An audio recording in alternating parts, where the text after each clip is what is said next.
Good morning, and thank you for joining our hospitality industry webinar series. This is week 3. We have been on such a high since last week's marketing and PR webinar. The feedback and responses from you have been incredible, and we really appreciate hearing from you. If you missed it, you can view a recording on our event management YouTube channel. When this webinar is done, you'll receive a questionnaire. Please take a couple minutes to fill it out so we can learn more about what you need. This feedback really helps us to shape future webinars.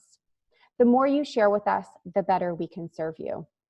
Over the course of this series, we'll aim to cover all needs of the hospitality industry in an effort to help you to get back to business. Thank you to our partner, the City of Brampton, for making this series possible. Today, we will receive an update from the industry leaders and lobbyists at the provincial and federal level. Following these updates, you'll have a chance to ask your questions to them directly by using the chat box at the bottom of your screen. Ask your questions as they pop up and we'll answer them in order. Our moderator, Tammy, will unmute you so you can ask your questions directly. Now, allow me to introduce our panelists. First up, Rebecca Mackenzie, President, Culinary Tourism Alliance.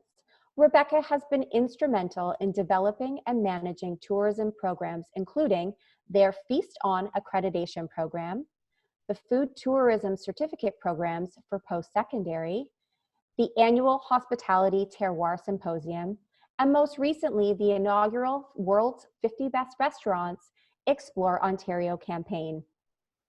Tony Elenis is President and CEO of the Ontario Restaurant, Hotel, and Motel Association.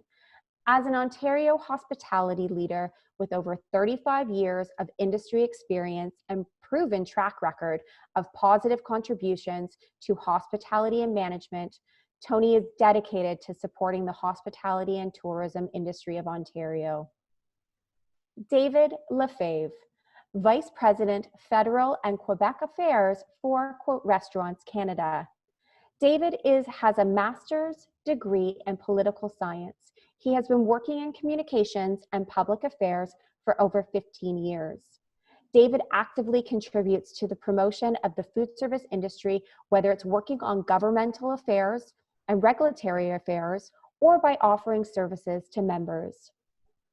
Lastly, Alexandra Rodgers, Director Policy and Research for Tourism Industry Association of Ontario. Alex is the Director of Policy and Research and works on key provincial policy issues on behalf of the tourism industry. Alex coordinates the development of government strategies and policy recommendations on issues ranging from the municipal accommodation tax, the tourism labor gap, and the affordable housing shortage in Ontario. Now, let's get started with an update from Rebecca Mackenzie of the Culinary Tourism Alliance. Thank you very much to the organizers for including the Culinary Tourism Alliance in today's presentation.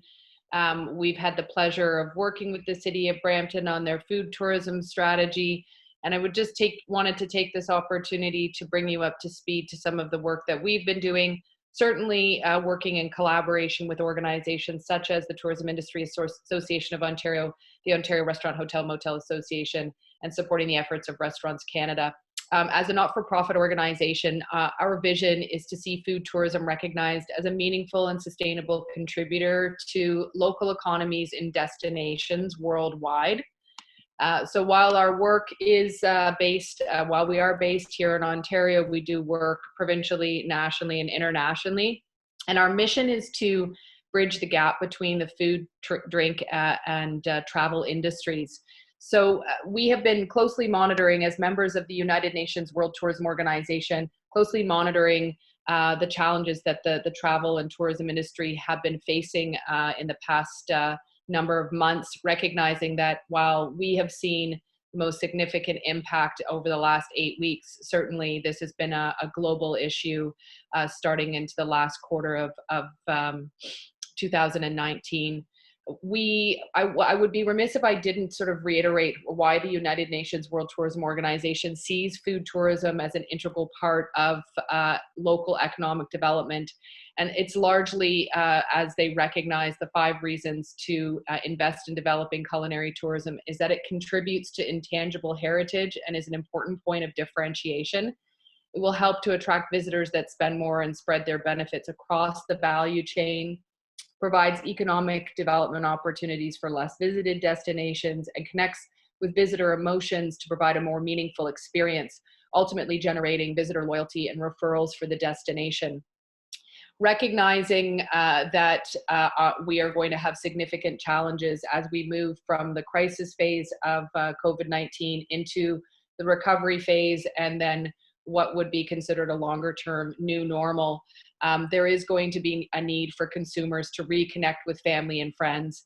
And this is a great opportunity during the recovery to strengthen the visitor economy by deepening the connections between urban and rural communities while enhancing the tourism and agricultural supply chains. Food does connect us all. And what we have recognized through this crisis is how integrated and interconnected we all are. And every closure has had a ripple effect that has gone on to have an additional impact to the business operators in the food tourism value chain, which is everything, just quickly for your audience to let them know what I'm referring to when I say the food tourism value chain, is everything from farms and farmers markets to added value food and beverage processors, restaurants with everything from food trucks to fine dining, accommodations through the lens of their F&B offering, attractions either through their on-site food service or their taste of place education, festivals and events, culinary tours, just to name a few. And so as we recognize that food tourism is going to play an integral role in the recovery, we have developed a program that we're working on in partnership with organizations that represent both sectors as well as commodity groups, as well as regional tourism organizations, destination marketing organizations, and BIAs. We recognize that this is an opportunity to relaunch right and to be able to make and be part of a paradigm shift in both the tourism and hospitality sectors to hopefully enable the industries to find more resilient business models. Certainly, we recognize that many businesses may not make it through the closures. We know that 72% of countries globally have closed their borders to tourists, and it's still uncertain when we will be able to see visitors coming from other provinces, territories, as well as other countries. We recognize that 1 in 12 people employed in the global tourism economy work in small or micro businesses. So our focus at the Culinary Tourism Alliance has really be that voice for the small to medium-sized operators. Moving forward, there are going to be a number of protocols that will certainly be challenging in terms of how to deliver a meaningful and mindful visitor experience. And we recognize that the fear of getting sick is real and that there is a lot of work to build and rebuild consumer trust in delivering a safe and secure experience. One of the unfortunate outcomes, and there are certainly many from these current times, is that the democratization of travel will continue to take a very uncomfortable step backwards. The divide between those that have and don't have the financial means to travel will become more significant. And certainly what we are seeing from early predictions, one specifically from the International Air Transport Association as an example, is that travel will become increasingly more expensive. They're estimating that the average ticket price will increase by 43% for air travel. We're going to need to better understand how materials flow and how the industry works together, and so that we can utilize this opportunity to find those sustainable relationships, as I mentioned previously, and really work with different business operators and sector organizations to innovate and invest in models that will enable tourists to contribute more equitably to the destination for the benefit of the whole community. So as I mentioned just previously, we are working on a culinary tourism COVID recovery program, and it is focused on a Great Taste of Ontario road trip. We've put together a fabulous advisory group, and we're dedicated to working in partnership with the Ontario Ministry of Agriculture, Food and Rural Affairs, as well as the Ministry of Heritage, Sport, Tourism and Culture, to help them create a program that will connect and endeavor not to duplicate efforts or resources, but ultimately to build upon consumers' interest in local food. I think that is also one of the fascinating outcomes from this time frame, is to see an increased consumer appreciation of locally grown and raised and produced products and goods. So now is the time to leverage that and really give Ontarians the great taste of place that we have here. With that, I'm going to hand over the Zoom to our next presenter. And again, thank you so much for including the Culinary Tourism Alliance. We look forward to continuing to work in partnership with the City of Brampton and their stakeholders there. Thank you so much, Rebecca. That was incredibly helpful. A lot of realities there, but also I loved your flag of the opportunity to restart right and the recognition of resilience. So now I'd like to pass it over to Tony to give us an update. Thank you. Thank you, and good morning, everyone. Glad to be here. Zooming our life away, as has been said.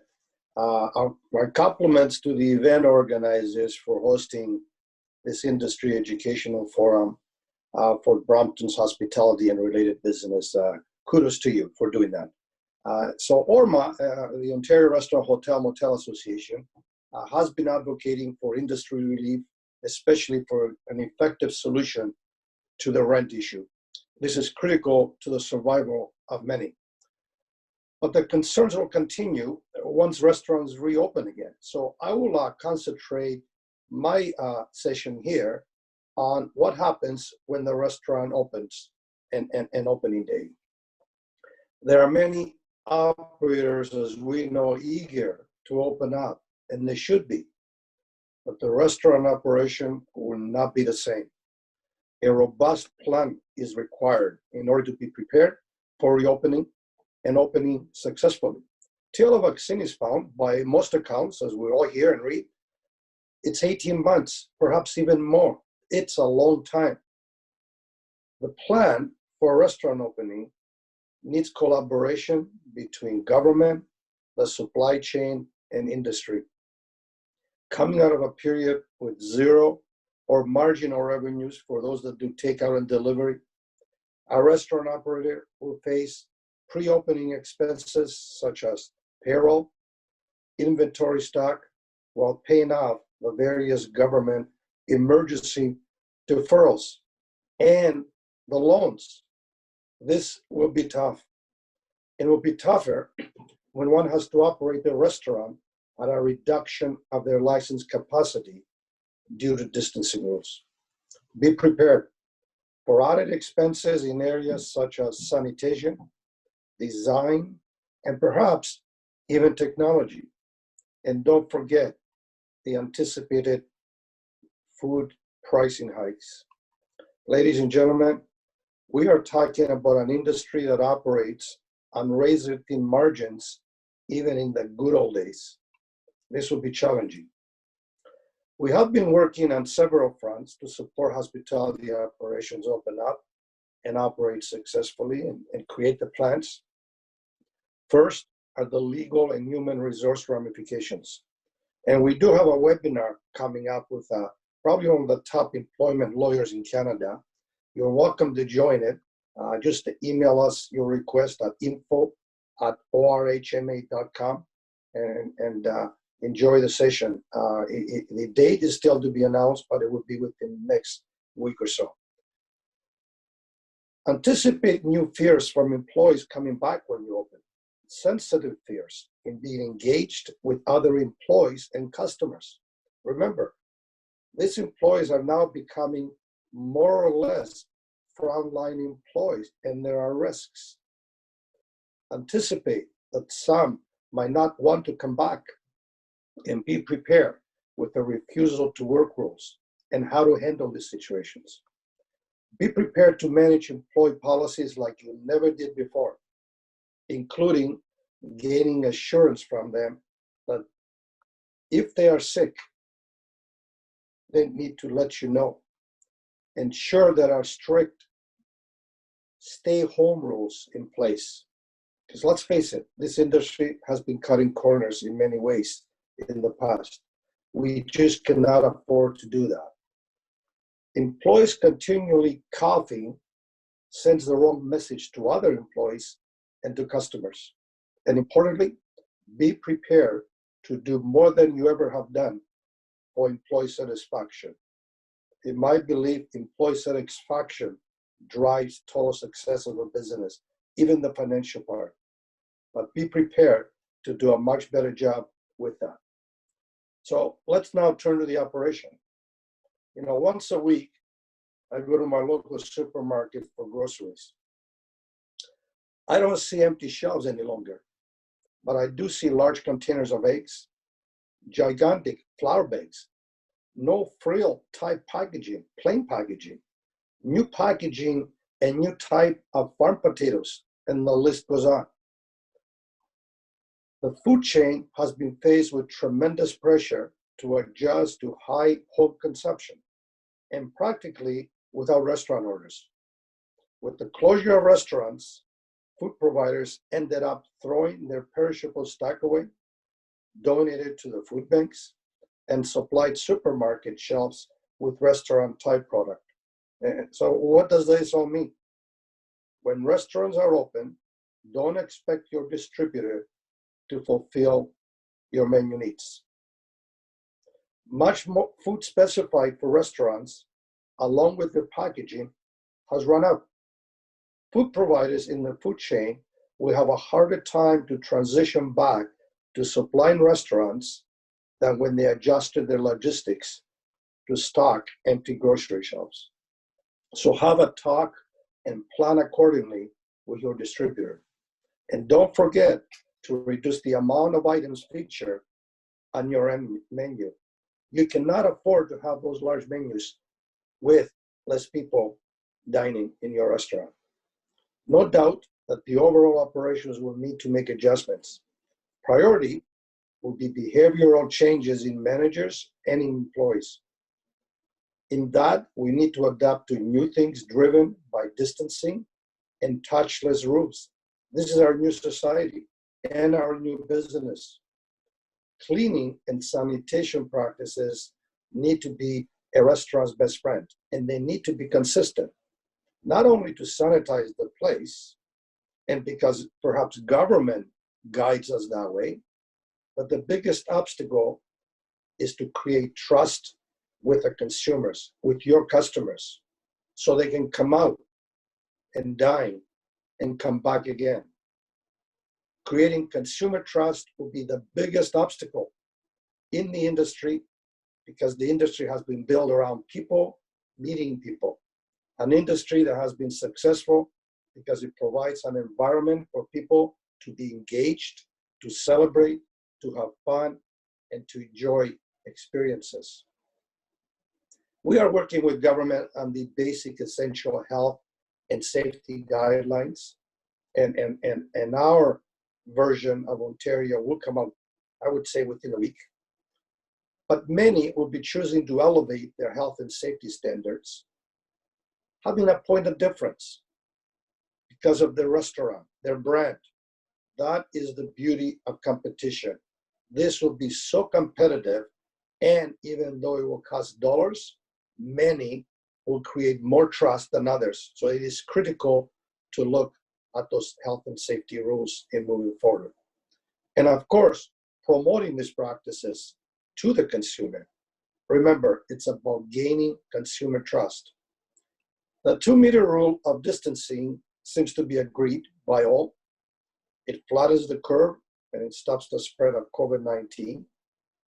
But of course, in limiting the capacity of a restaurant, it brings pressures to the bottom line. We see 2 opportunities.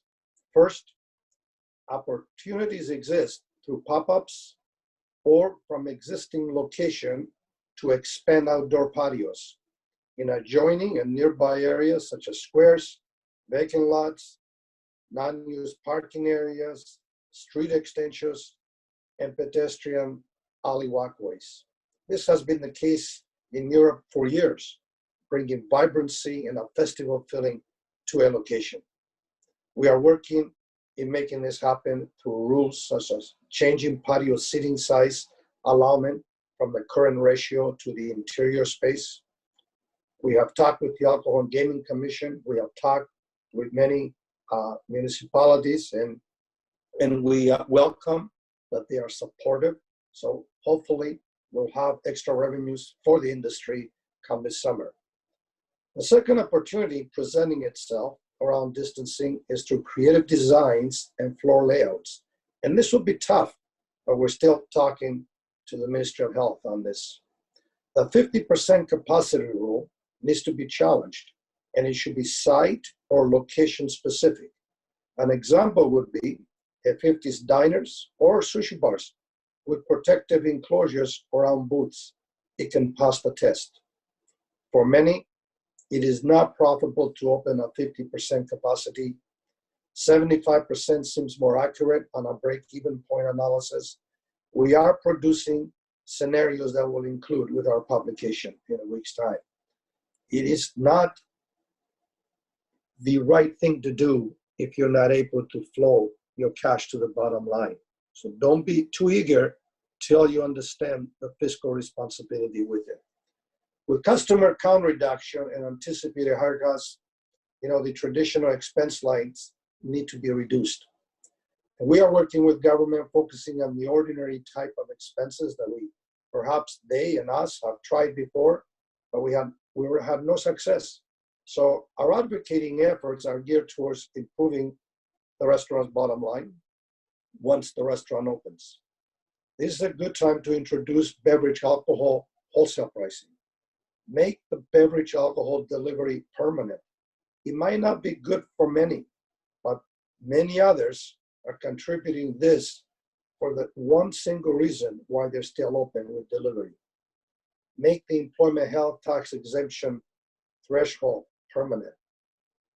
Further reduce the WSIB premiums and expand the qualification of the Ontario Energy Rebate to the hospitality industry because most are not included. Our work is also focusing on reducing the high commissions associated with food delivery. And we are creating a model that we'll announce within about 30 days. And hopefully it will help the industry. I hope I've given you a glimpse of ORHMA's work and what to expect when you open your doors, hopefully in the next 30 days, because I think something will be happening. Thank you. And again, a pleasure to be on this video. Thank you so much, Tony. That was incredibly insightful and helpful. Lots of things to think about there. Now I want to turn it over to David from Restaurants Canada. Hi, good morning, everyone. Again, thanks to Jasmine for the invite and for getting everybody together, and so we're able to discuss the various issues. I'm doing federal affairs in Quebec, so basically I'm a national lobbyist for the Food Restaurants and Food Service Association. And one of the main topics I want to discuss with you today, apart from the efforts that Restaurants Canada is doing, that honestly the old food service community is doing in terms of government affairs, is just to explain a little bit which phase of the crisis we are in. So from our perspective, we're in phase 3 of the crisis. So the first phase was when everything started to close, to make sure that we work with government to maintain the supply chains open, maintain the Canada-US border open, so the goods from the US could come to this country, and also to make sure that food service establishment, especially for delivery, takeout, and drive-thrus, was recognized in various provinces in terms of being an essential service. It is something I personally worked on in Quebec, and it made a difference for a lot of the members, especially, of course, those who were already set up to offer those services. but also a lot of independents who started to have those operations, and many independents who started to do a little bit of takeout and delivery. They're not going to regret it now when governments talk about reopening their dining rooms only at 50%. Well, those complementary services in terms of takeout and delivery will make a difference in their bottom line, and honestly, maybe also on their ability to survive this crisis. So the second phase was emergency measures. So we saw the emergency measure for the workers, emergency measures in terms of the loans for the small business owners. So this was the second phase. Now we're moving more into the third phase, which is something like medium, long-term business continuity. So this is where we see the intervention that is done on the wage subsidy, for example, and also on the on the rent, because the rent is a big part. As operators, you know, it's probably your number one fixed cost unless you have some kind of different installation, or maybe you own your own property and your mortgage is very low because you're not leveraged that much. But just to say that in terms of the rent, it is definitely something that we work in government. New Brunswick has a full non-eviction policy. Saskatchewan has something somewhat similar.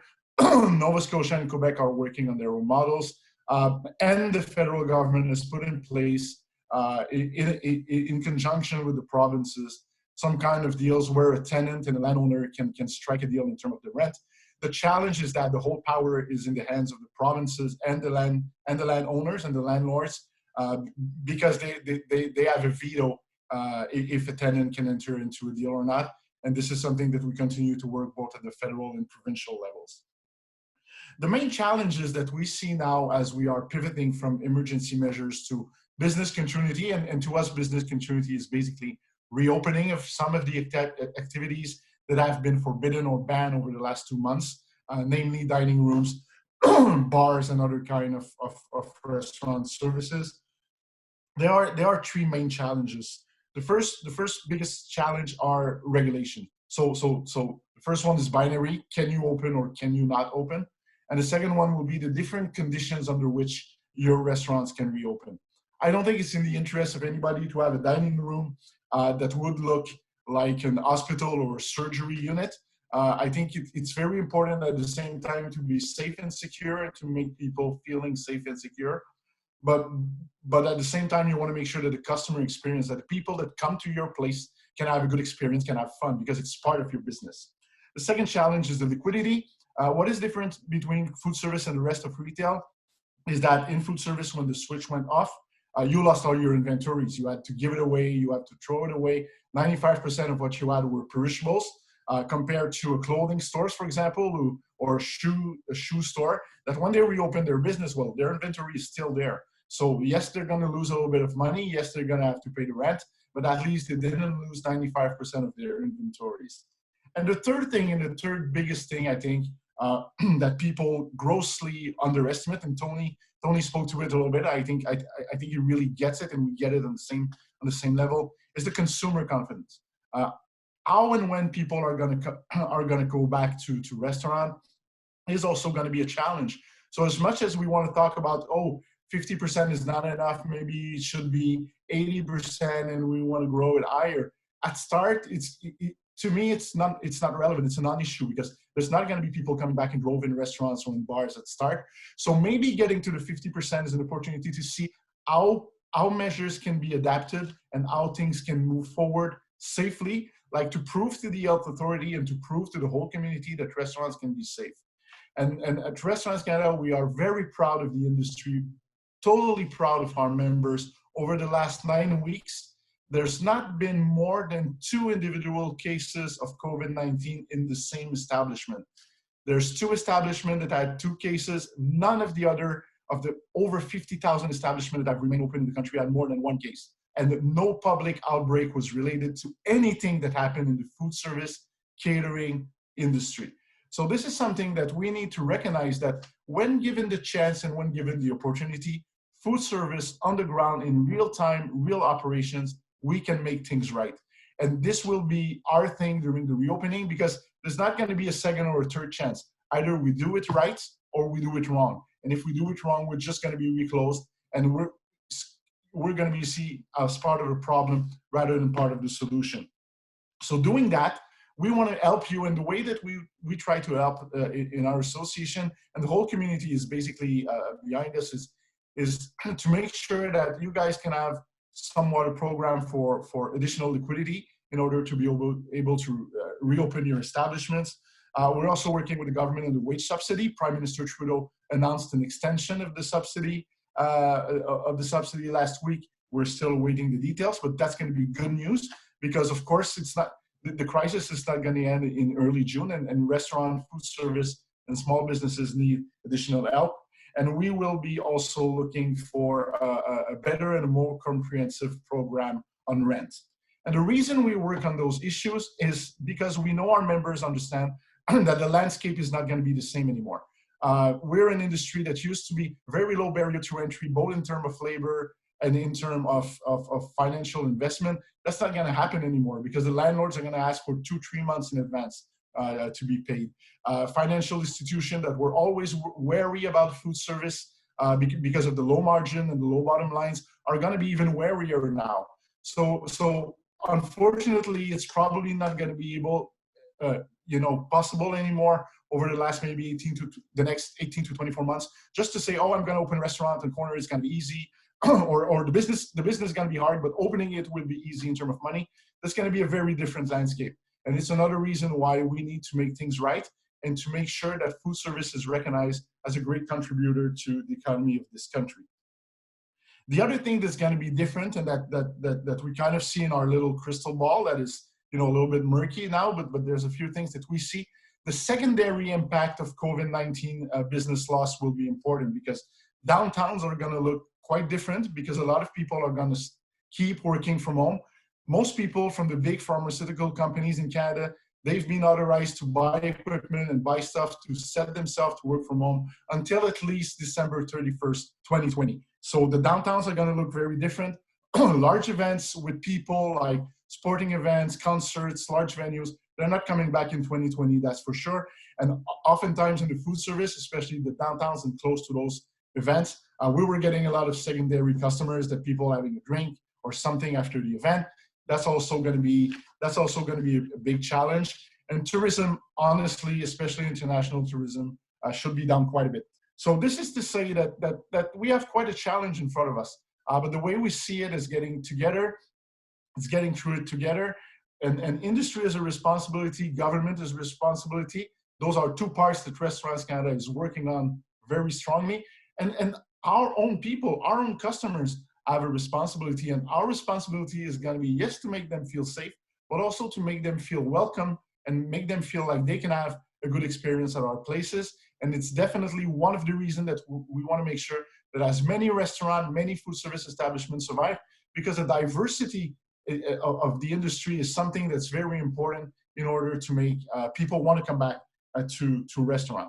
So maybe a last word, because I think I'm getting close to my 8-10 minutes, and I don't want to take too much time. The Q&A is going to be an important part of this too.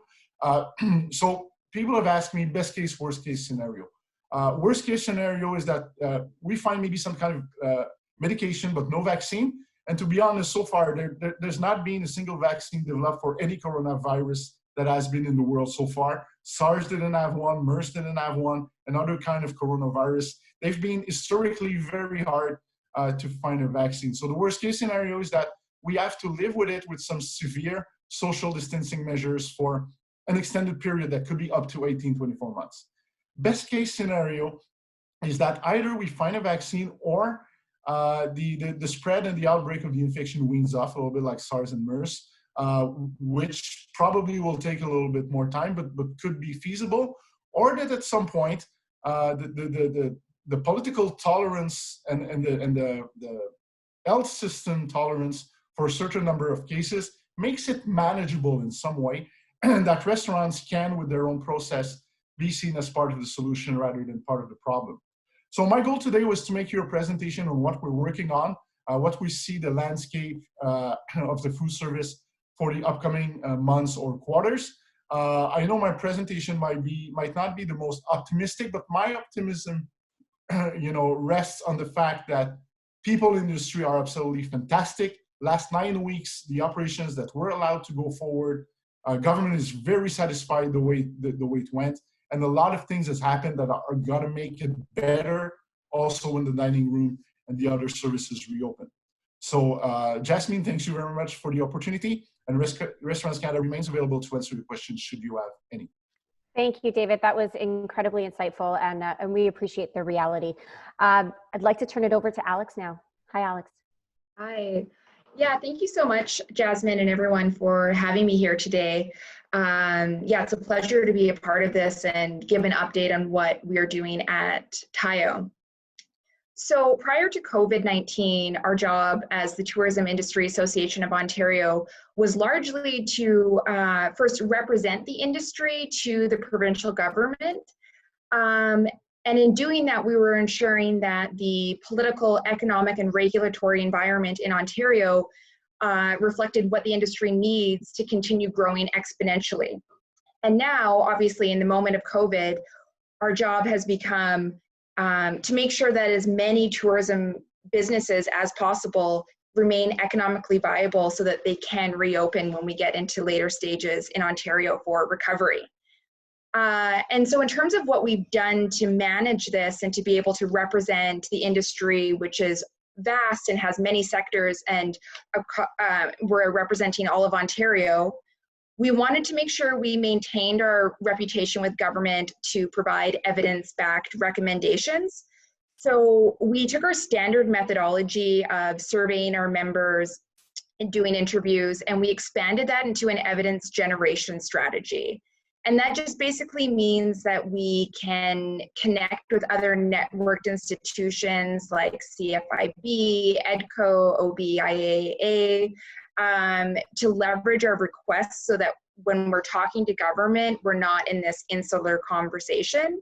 And we're also working with different applied research institutes. And so what we've done primarily is put out a survey to the entire industry, and we do that in partnership with the regional tourism organizations. And we're tracking in this survey layoffs, revenue loss, closures, both permanent and temporary. And then we're doing that in conjunction with the industry calls that our president leads with different sectors on a weekly basis. And we're relaying this information to government. And I would say our government relations strategy has gone out in two phases. So the first phase was this immediate need to say what the industry needs right now. So we went out and said, commercial rent relief, absolutely. Interest relief on debt, a wage subsidy. We were right out of the gate saying our industry is going to need a 75% to 80% wage subsidy. And then looking at business interruption insurance, because our members highlighted that to us pretty quickly that many of them did not have this coverage in their plans. And we were also focused on amendments to the Employment Standards Act, because there's, a time frame in place right now where you have to pay severance after a certain number of weeks, and we're looking to get that extended so businesses aren't having to pay that to temporarily laid off workers. And then this phase two is we got a lot of those things. So many industry associations went forward saying the same thing. We went forward in conversation with other groups. And then our job became the process of saying, okay, so this has been rolled out. We have a wage subsidy. We have the $40,000 loan, but there's still certain industries in tourism that are being left out. So we have a lot of seasonal businesses, and we have owner operated who said, we don't make the eligibility criteria. We don't have the payroll requirements, or we can't show the loss right now because we're not open yet. So that became the next conversation we had. And it's interesting because we're working with the government at the provincial level, but in the time of COVID, I would say there's this kind of jurisdictional conundrum that's come up where the financial levers that are being activated at the federal level are then being picked up and contributed to by the provincial level. So there's been this overlap in terms of how we deal with government. And certainly we rely on the Tourism Industry Association of Canada and feed some of our work up that way. But it's been a time where we've looked at both jurisdictions almost simultaneously to ensure that the most funding could come out when it's most needed. And I think we can get into this in the Q&A, but we recognize there's still a lot of things around the commercial rent program where we're not sure how much take-up there's going to be and how it works in terms of the requirement for landlords to be the one to put themselves into this and not the responsibility or ability on the tenants. And part of our work also is looking at these geographically specific concerns. So when you represent industry across a province, in Ontario, that means there's Northern Ontario tourism operators who are operating on Crown land, and that means they're going to need different financial structures, relief on land use, tax permits. There's also Indigenous tourism operators, some of which are going to be operating on reserves. And so there's different financial mechanisms that need to be addressed to have this catch-all to make sure people aren't being left behind. It's a significant issue that's on our radar that so many operators in Northern Ontario are dependent on. About 98 to 100% of their visitors come from the US. And then I think the overarching thing that David spoke about as well is sort of the impact on workers. So if you asked me on March 1st, what is the biggest issue for the tourism industry in Ontario, I probably would have said the labor shortage, and that this industry is growing exponentially, and there's this gap in terms of the number of workers coming in, and that's for various reasons across the province. But now on May 14th, I would say one of the biggest issues, of course, alongside businesses closing permanently, is the potential that we'll have a permanent dislocation of our workforce. And I know from the work that our members do, how much training and skills development and matching goes into developing a workforce. And so a big part of the work we've done and the partnerships that we have with the Ontario Tourism Education Corporation and their work with the Tourism Skills Net Ontario has been to pivot this. So we're still doing those partnerships, and it's now just been announced as of this morning that this is going to be done in collaboration with the Future Skills Center to focus on major disruptions to the workforce and how as an industry we can focus on engaging these workers, because if our industry takes a lot longer to recover than others, we could lose these workers in the process to industries that bounce back sooner. So our strategy there is to make sure that there's work being done so that when we do get to the stage of rapid reemployment, we have a workforce that's been engaged and we can draw upon. And I think, as so many of the other panelists today have mentioned, a huge focus is communicating to government what industry is doing in terms of preparing itself for health and safety regulations. Our president, Beth, is on the World Tourism and Travel Council, and they've recently put together a document that can be used in different jurisdictions and in different nation states to highlight how all tourism and hospitality businesses can maintain consumers' confidence and communicate to consumers how they're operating in a new environment that requires a greater level of focus on health and safety. And yeah, I don't want to reiterate too much of what other people have said, but I think certainly it's an incredibly resilient industry, and we are very much in that stage of trying to bring as many businesses over the threshold, and then also preparing for reopening, and recognizing that this is first and foremost a health crisis, but it's also simultaneously an economic crisis, and has really serious implications for the visitor economy. So I'll leave it at that, and I really look forward to the Q&A. So thank you to everyone for having me.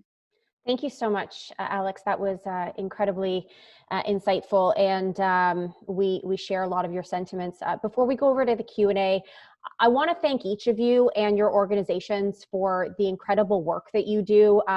You all work so hard and fight so hard for our industry on a regular basis. And at this time, in our time of crisis and our time of need, you are all working around the clock. So thank you for everything that you're doing. And thanks also to the City of Brampton, who's making this possible. Their commitment to our industry is equally as inspiring. So now I'm going to hand it over to Tammy, who will moderate the Q&A portion. Tammy? Hi, thank you. Yeah, we have a question from James, and he's asking it directly to Alexandra, so I'm just going to unmute his microphone. James, are you there? I think so. You are, yes. Hi. Yeah. Thanks so much, Tammy. Alexandra, just had a quick question for you. You mentioned, termination pay and trying to extend that in terms of temp leave. From what I've been able to gather, normal temp leave is 13 weeks with a possibility of going to 35 if temp employees are receiving social benefits. As long as they are receiving social benefits, it could go that long. But has there been any sort of movement on this? Is there anything? I can't seem to find anything online whether anything's changing. Yeah, no, it's a great question. And there is, so we are in conversation with the Ontario Ministry of Labour Training and Skills Development. And our president, Beth, and I are joining a consultation today at 2 p.m. on this very issue of severance and amendments that they're looking at for the Employment Standards Act. And so I don't know what the plan would be in terms of how long it would need to be extended to, but I know certainly it's an issue that they've flagged and are working on. Okay, cool. And we have a couple of questions from Leslie, so we'll have him ask his first question, and then we'll have a follow-up from him. Give me 1 second. Okay, Leslie, you're unmuted. Oh, hi, good morning. Thank you, panelists, for your time. My first question is either to Tony or David regarding these pop-up street festivals. I mean, they're great ideas, and certainly hyper-localization is going to be important, especially for small businesses. Who do they liaise with to hear more about these street festivals opportunity? Is it with their local BIA? If I can answer that, in conversations I've had with municipalities, they're all looking at some type of a critical path when that can happen, and the regulation ease of those activities. I've talked with the Alcohol Gaming Commission, who are actually creating a list of barriers to help make that happen. So there's a lot of needles moving on that right now, but the municipality will be communicating with the local business, and if there is a BIA in existence at a city, then they will be the ones most likely to drive it. But it's in the works at this point. Okay, that's great. Thank you, Tony. Second question is, what is the update, if any, regarding the moratorium on tenant evictions? Yeah, so maybe I can allow comments on this one. So New Brunswick has already moved forward, which pretty early in the crisis, which has become a little bit kind of the blueprint of what we try to do in other provinces. Saskatchewan has adopted something that's kind of an in-between. So basically, Saskatchewan says, well, you need to prove that you have tried to strike a deal with your tenant, a reasonable deal, before you can move with something of an eviction. The situation in the eviction is complicated in other provinces, if only because some of the pension funds, especially in the larger provinces, are partially the owners of a lot of units. They've invested in shares, of the large rates, especially in downtowns and urban areas, malls and strip malls. And the other thing in terms of the rent is that we need to recognize that this is, especially for independent operators, the number one cost, certainly the number one fixed cost. So it is definitely an issue. And we think the way the government has set up the program, the power is a little bit too much in the hands of the landlords, a little bit too much in the hands of some of the provinces who have a possibility not to move forward on that. But definitely the first step will be some kind of non-eviction policies, because once the eviction is done, well, you cannot strike a deal and there's nothing more you can do. So as long as we can slow down the eviction processes and a complete moratorium in the province is actually the ideal scenario, then there's something to be negotiated and done. So glad that we get your question, because we hear it from a lot of our members at Restaurants Canada, and could be the number one issue for them.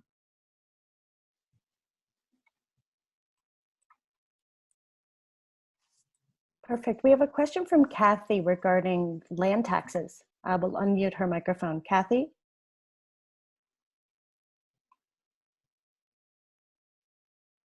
Kathy, are you there? Yeah, I'm there. Oh, we can hear you. Okay, so I am a hunting fishing lodge up in Spanish Northern Ontario. I own my own business here. My land tax is $20,000 and I haven't been able to open. My prime season is May and June. So how do I get money back? I'm not renting. Government's helping renting people, but not helping people that own their own property. So how are you going to handle that? Yeah, hi, Kathy. Thank you for that. I think that's something that's on our radar in terms of the geographically specific impact on different operators in the north. I really rely a lot on our partners at TIO, like David McLaughlin, who helps inform the language that we put forward in terms of how to approach land use issues and the taxation that will need to be delayed or deferred in some capacity. I don't have an exact answer right now, but I think it's something that we're very much aware of, and we communicate what we hear from our members and the broader industry through our survey. So if there's specific, if there's a way that you and I could connect afterwards, I would be really happy to put language into our recommendations to make sure that that's represented in our government relations work. So thank you. Yeah, and also the federal government has announced some money through the regional economic development funds for some regions of the country for people that don't fit into existing programs and things that have been put in place for COVID. And one of the identified region, apart from Quebec, Western Canada, and some places in Atlantic Canada, is Northern Ontario. So there might be something for people that don't fit in other programs that they could find a way to have some kind of help. And there's also the CEBA, the business account, which is a loan, but still something that up to $40,000 you might be eligible to apply to. Yeah, we know that the announcement yesterday with the $1 billion being rolled out through the regional development agencies is definitely, as David is saying, something that's available for those who aren't falling within the capture of the other forms of government aid. So we're working on connecting our industry to that as well. So happy to connect further.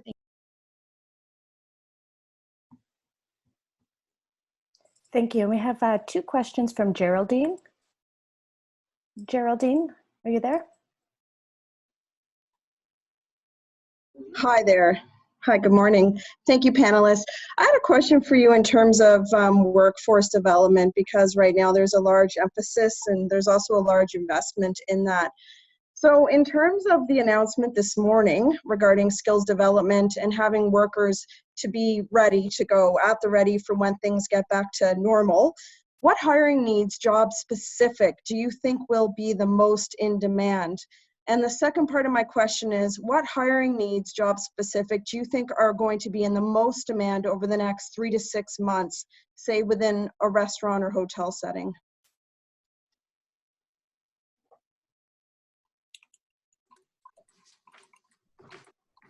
Well, restaurants definitely. It's gonna be a double-edged sword, because at the same time You're going to have a lot of people a lot of free labor on the market, like a lot of people that would have lost their job, would have lost, the thing they do, but they still retain the skills and they still retain the ability to work, especially in food service. At the same time, you have a lot of federal, especially grants and subsidies that are given to people, whether they're students or other people, which are going to be some kind of competition in the market. So what we see is that higher hand positions, whether it's chef or assistant chefs or those kind of positions, are going to be easier to fill in because usually they come in with a little bit of a higher salary. Position with a little bit of a lower salary could be complicated, but at the same time, if an operation is only able to open to 50 or 60%, there's some of this labor that unfortunately you need less than you had before. And somebody talked, in the earlier presentation about technology and those kind of things. Definitely now, food service will not be able to continue to afford to be, in terms of productivity rate, 262 out of 266 industry in Canada. There's got to be some kind of need for productivity gains. And I think those employees that provide the more productivity will be able to find themselves jobs earlier in the new market. Mm-hmm. Yeah, I agree with Dave. I think it will be a gradual opening. As he mentioned earlier in his presentation, it would be an industry that will open up with very little revenues coming in. That means you have less customers, less employees, regretfully, and it will be built upon it. There's so many people unemployed right now. We've seen the April numbers between hotels and restaurants, like over 60% layoffs thus far. That does not include about 250,000 students that are out there not being able to find job. So I think the industry will adjust itself accordingly. I agree. Yeah, and I'll just jump in and say, I really don't know in terms of which areas. I think I'll leave it up to the subject matter experts in terms of which jobs will be the most in demand. But in terms of the announcement that was made this morning with Tourism Skills Net Ontario and Future Skills Centre, I know that they're using a sector-specific model for doing these job matching and skills training, which I think holds so much potential to be really reactive.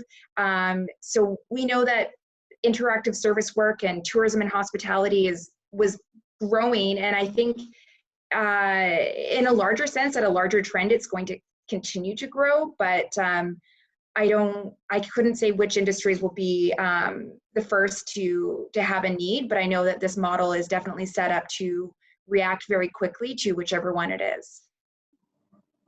Thank you.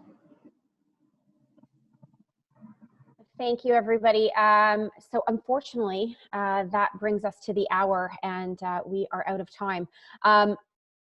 But I would like to, again, thank everybody for joining us, panelists, for your making the time and sharing all of your knowledge.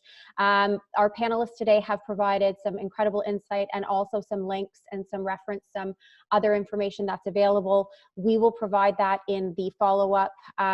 We do send out an email in the form of a newsletter every Friday that has the link to the recording of this webinar and any other resources that our panelists have recommended, and resources that our team has audited and is putting forward with our recommendation. So thank you again to everybody. Thank you to the City of Brampton for continuing to make this possible, and we will see everybody next week. Thank you. Have a great day.